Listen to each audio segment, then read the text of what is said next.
Everyone, NCERT Hindi medium में आप सभी का स्वागत है।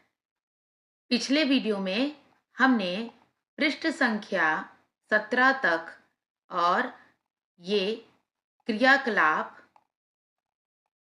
2.4 तक पाठ को पढ़ा व समझा। अब हम आगे का पाठ पढ़ेंगे। क्रियाकलाप 2.5, आइए तुलना करें। प्रकृति की सैर के समय आपके द्वारा एकत्रित किए गए विभिन्न पौधों की पत्तियों को देखें। बच्चों, आपने जब प्रकृति की सैर करी थी तो आपने कुछ पौधों की पत्तियां एकत्रित करी थी, उन्हें आपको ध्यान से देखना है। क्या आपको इन पत्तियों की आकृति और संरचना में भिन्नता दिखती है? देखिए, उदाहरण के लिए ये सब कुछ पत्तियां हैं, ठीक है। अब इन 3 पत्तियों को हम ध्यान पूर्वक देखते हैं। क में जालिका रूपी शिरा विन्यास मुक्त गुड़हल की पत्ती, ये देखिए। दूसरी क्या है? समांतर शिरा विन्यास युक्त केले की पत्ती। तीसरी है समांतर शिरा विन्यास युक्त घास की पत्ती। ये देख रहे हैं, शिरा विन्यास है, सब में ये शिराएं बनी हुई हैं। आगे विभिन्न प्रकार के शिरा विन्यास को प्रदर्शित करने वाली पत्तियां हैं ये। आप पौधों की पत्तियों पर पतली रेखाएं देख सकते हैं। इन पतली रेखाओं को शिराएं कहते हैं। शिराओं द्वारा दर्शाए गए पैटर्न को शिरा विन्यास कहते हैं। बच्चों, जो इसमें पैटर्न बन रहा है ना, इसे कहते हैं शिरा विन्यास। आपको चित्र 2.4 का और चित्र 2.4 ख में दिखाई गई पत्तियों की शिराओं में क्या अंतर दिखाई देते हैं? आप कुछ पत्तियों में मोटी मध्य शिरा के दोनों ओर शिराओं का एक जाल जैसा पैटर्न देख सकते हैं। इस पैटर्न को जालिका रूपी शिरा विन्यास कहा जाता है। उदाहरण के लिए गुड़हल की पत्तियां 2.4 का इस शिरा विन्यास पैटर्न को प्रदर्शित करती हैं। आप देख सकते हैं कि कुछ पत्तियों में शिराएं समांतर चलती हैं। देखिए, इसमें देखिए किस तरीके से ये पैटर्न गया, शिरा विन्यास इसमें समांतर चल रही हैं। इस पैटर्न को समांतर शिरा विन्यास कहा जाता है। उदाहरण के लिए केले और घास की पत्तियां समांतर शिरा विन्यास चित्र 2.4 ख और 2.4 ग को प्रदर्शित करती हैं। क्या आपको लगता है कि पत्तियों में पाए जाने वाले शिरा विन्यास के आधार पर पौधों के समूह बनाए जा सकते हैं? आइए अब पौधों की जड़ों के बारे में जानने का प्रयास अन्वेषण करते हैं। क्या आप सभी पौधों में जड़ें होती हैं? क्या ये जड़ें एक जैसी होती हैं? क्रियाकलाप 2.6, आइए पता लगाएं। आप किसी ऐसे खुले मैदान में जाइए जहां जंगली शाक और घास उग रहे हों। इस अभ्यास के लिए आप छोटे शाकों का उपयोग कर सकते हैं। खुरपी की सहायता से जड़ों को हानि पहुंचाए बिना कुछ विभिन्न प्रकार के शाकों को सावधानी पूर्वक खोद कर बाहर निकालें और शाकों को निकालने से पहले आप मिट्टी को गीला करके ढीला कर सकते हैं। जड़ों को पानी से धोएं और उनका अवलोकन करें। अवलोकन के पश्चात शाक को दोबारा लगाकर सुनिश्चित करें कि शाक लगातार जीवित रहे और वृद्धि करे।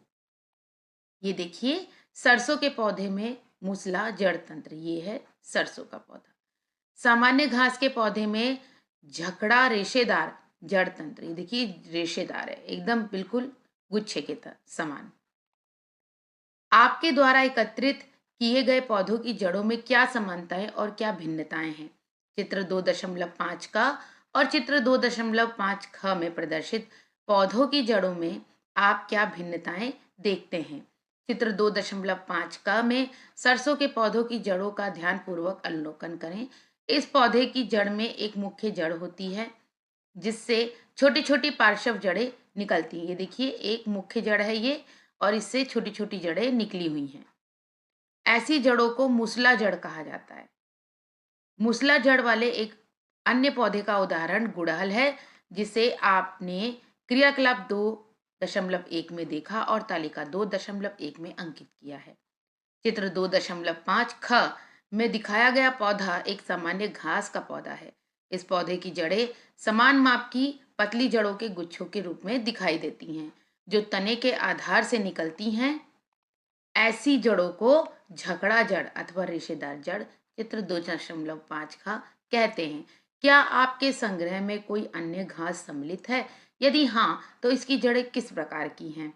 क्या किसी पौधे की पत्ती में शिरा विन्यास के प्रकार और उसकी जड़ के प्रकार के बीच कोई संबंध होता है? हम कैसे इसका पता लगा सकते हैं?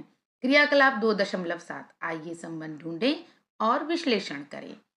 अपने विद्यालय की नर्सरी यानी कि पौधा घर अथवा किसी अन्य नर्सरी से 5 सामान्य पौधों की पौध एकत्रित करें।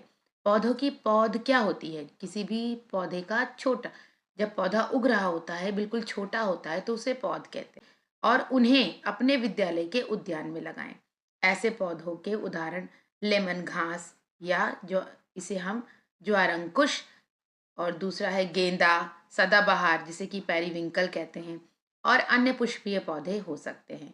उन्हें लगाने से पहले उनकी जड़ों और पत्तियों के शिरा विन्यास का अवलोकन करें। अपने अवलोकनों को तालिका 2.4 में अंकित करें। ये देखिए, ये एक तालिका है।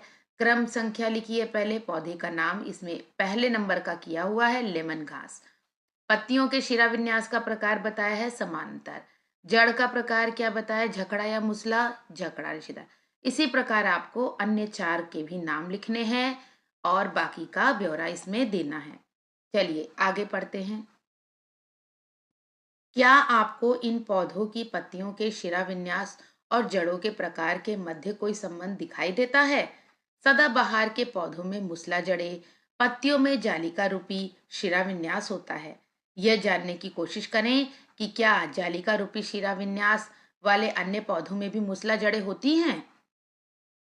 दूसरी ओर लेमन घास पौधों में झकड़ा जड़ें और पत्तियों में समांतर शिरा विन्यास होता है। क्या अन्य पौधे जिनमें समानांतर शिरा विन्यास होता है उनमें भी झकड़ा जड़ें होती हैं? सामान्यतः जिन पौधों में जालिका रूपी शिरा विन्यास होता है उनमें मुसला जड़ें होती हैं, जबकि जिनमें समानांतर शिरा विन्यास होता है उनमें झकड़ा जले जड़ें होती हैं। चने का पौधा मुसला जड़ और पत्तियों में जालिका रूपी शिरा विन्यास का एक और उदाहरण है। गेहूं का पौधा झकड़ा जड़े पत्तियों में समानांतर शिरा विन्यास का उदाहरण है। क्या किसी पौधे के बीज, जड़ के प्रकार और पत्ती के शिरा विन्यास में परस्पर संबंध है? क्या सभी बीज एक जैसे होते हैं? क्रियाकलाप 2.8, आइए तुलना करें। चने और मक्का के कुछ बीजों को 2 या 3 दिन के लिए पानी में भिगोएं। चने के बीज का आवरण हटाकर बीज की संरचना को देखें। अब चने और मक्का के बीजों की संरचना का अवलोकन करें। क्या वे समान हैं अथवा भिन्न?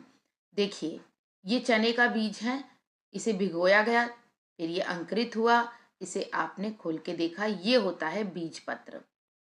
उसके बाद ये देखिए, ये मक्का का है, ये एक बीज पत्री बीज होता है, ये एक बीज पत्री बीज है मक्का का और ये द्विबीज पत्री है। इसमें देखिए 2 पत्री है और इसमें एक। आगे देखते हैं।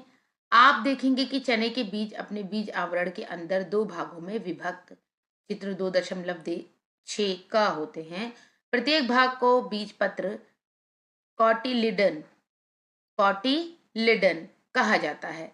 जिन पौधों के बीजों में 2 बीज पत्र होते हैं उन्हें द्विबीजपत्री यानी कि डाइकोटिलिडन या डाइकॉट कहा जाता है। मक्का के बीज में एक पतला बीज पत्र होता है।